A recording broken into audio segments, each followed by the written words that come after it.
Hey babies, I'm here making an uncrossing bath for the apothecary, and I figured why not talk to you guys about magic and skills that you can use to enhance your magic and develop your magic, and real skills that you can use to develop your magic so that you can start them now. Okay, I have a string in my cedar. Oopsie. See? All right. So one of the first skills you need to develop is forgiveness. I know you're like, what? For magic? Yes, for magic. You need to develop the skill of forgiveness, because if you don't know how to forgive and let go, number one, your magic won't work, because if you can't release, then you won't know how to receive things. Okay? That's really the truth. And forgiveness comes with that. Also, if you don't know how to forgive, you're going to be doing a whole lot of compromising magic that's going to get you having a whole lot of karma. And one of the biggest things with magic is being responsible for the energy that you're using. Okay? We are tampering with the energies of the universe. We really are. So we have to be mindful and make sure that we're following the laws of magic. Now, you are allowed to do magic, but there are laws and bylaws that you need to follow. And forgiveness is one of them. Like, you need to you need to have let go and take responsibility of your energy. Okay? So release anything that anybody has done to you so that you won't be out here doing baneful magic for no reason, instead of just really learning the lesson of whatever that situation was supposed to teach you. And that's really what it is. Because a lot of people will get into magic on the strength of acquiring something when you can, or hurting someone, and you can really get yourself hurt in the midst of trying to hurt someone else. Okay. And then you don't really know what you're doing. You're opening portals, not closing portals, and you're opening up yourself up to a whole lot of. So when you hear people saying, oh, you're working with demons and you're doing negative stuff, that's not really the case. You may have worked with an angel, but because you left the portal open, then a demon was able to just walk right through. And those are the things that you need to learn when you're doing magic, is if you're going to be working with deities and working with angels, and if you're going to be doing dark work, whichever side of the lane that you're in, you know, you need to know the proper way to do it. And the first thing is forgiveness, so that you're not out here doing work with anger and malice in you. Okay. You also should learn astrology. You're like, learn astrology? Hell yeah. One thing you will need to know is the rhythm of the universe, the rhythm of the earth, or the rhythm of every planet. Your rhythm, your breath rhythm, your heart rhythm. You need to know these things. You need to know the rhythm of time, the rhythm of everything, because all of that plays into your magic, to be honest with you. Rhythm is one of the laws of the 7 Hermetic laws that you need to follow. So learning astrology is one of the most important skills you're going to need to know. Now, do you have to be an astrologer?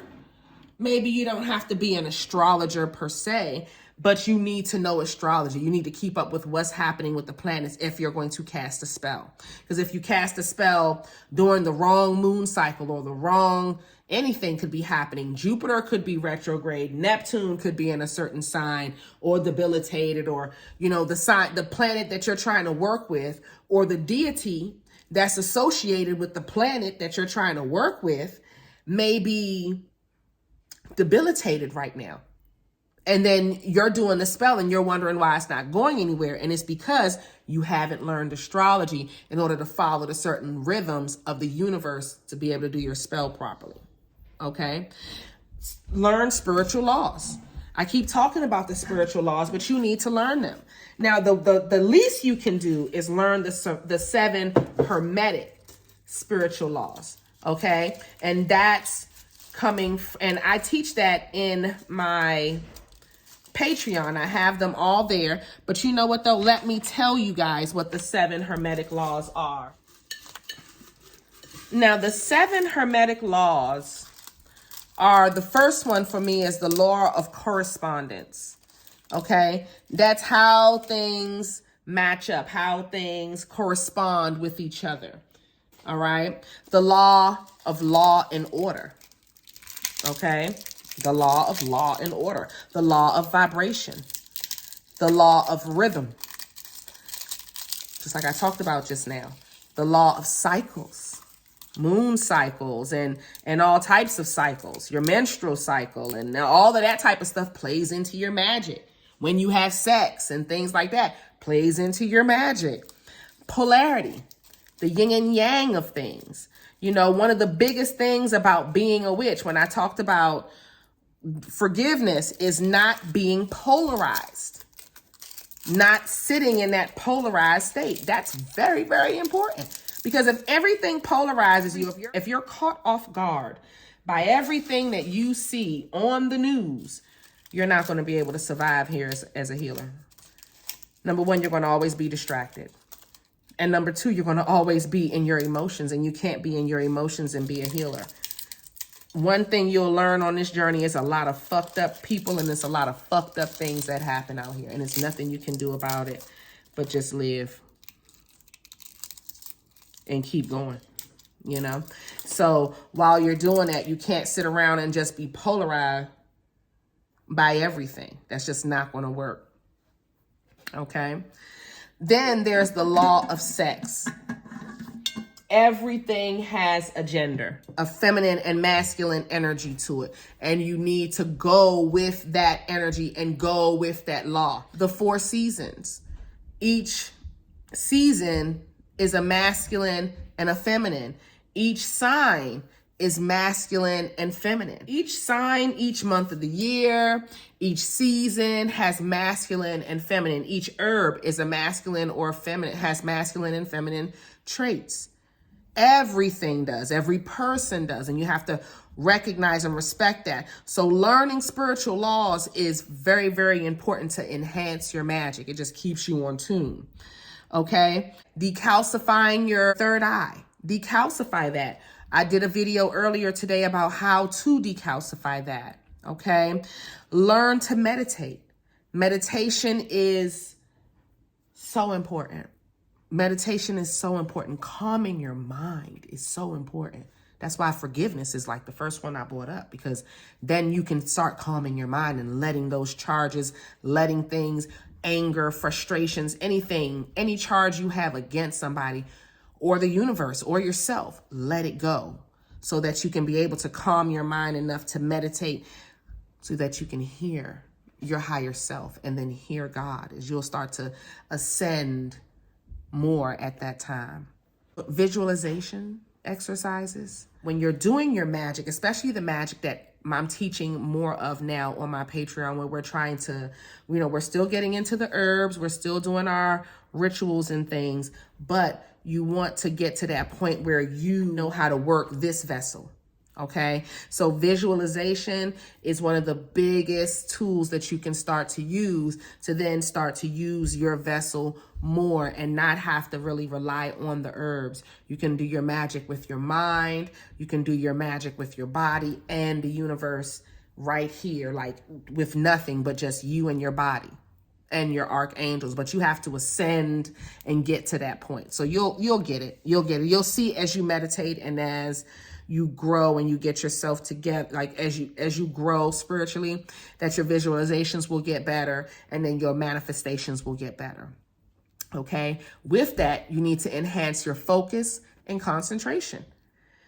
When you can calm your mind, then you can focus and concentrate. It's hard to do that, but you have to remember that wherever your mind goes, the energy is going to flow. So you got to focus and concentrate on what you're trying to build and what you're trying to do. All right. If you can practice some self-hypnosis techniques, I love when I'm talking to my clients and I tell them when you're doing a spell, you want to be in a trance. You want to be able to It's something about when you're doing the magic and you're in a trance and you're creating and you're in that vibration. And the way you can get into that self-hypnosis and start practicing that more is by doing some subliminal messaging, some subliminal messaging techniques. And that I talked about on a recent live and they have plenty of them on YouTube where you can listen to them to release anxiety. This is just not meditation music, guys. This is subliminal messaging techniques where there are subliminal messages coming through the music to help you release old issues with anxiety, money blocks, love blocks, self-love blocks, anything that you just need to work on, happiness, your joy, your inner peace. They have subliminal messaging techniques, subliminal messaging videos on YouTube for that. So take advantage of those. I don't know any of those owners, but take advantage of them. They're wonderful, and they have a lot of them up here. So take advantage, okay? But yeah, those are the best ways I can tell you. You know, one of the other ways I will tell you, which is people probably don't talk about a lot, when you're having sex, don't have an orgasm. And I know you're like, what? It's something about holding on to the orgasm that builds up the energy inside of you, that when you're about to do a spell, that energy and that power will come through the spell because you held on to that and you didn't have the orgasm. Okay? I don't know what that's about, but the shit works. All right, guys. So those are just some wonderful ways that you can use, some wonderful techniques you can use to develop your magic, and use them all. And you don't have to like go rush and do it all at one time. Like, do one at a time. You'll notice that they just kind of fall into place as you go. And you don't have to take a whole astrology course. You don't have to buy an astrology book. None of that. Just pay attention to the planets. Ask Alexa, what's going on with the planets? If you're ready to use a planet, ask Alexa, where is the moon? Or ask Google, where is the moon right now? Where is Venus right now? Where is Jupiter right now? You should not be using Mars for anything. You should not be, well, you can use Saturn if you want to. I wouldn't suggest it, but if that's what you want to do, use Saturn. But yeah, if you learn astrology, specifically your astrology chart, it'll teach you more of what's happening with you at a time. So when you're in a bad spill for a good year, you can check your chart and you'll be like, oh, damn, I'm going through my Saturn return. You see what I'm saying? It can be stuff like that. So it can be a little rough. You'll learn. Anyway, that's it, guys. I'm going to go ahead and finish up this bath, and I'll see y'all in the next video. I love y'all. Bye.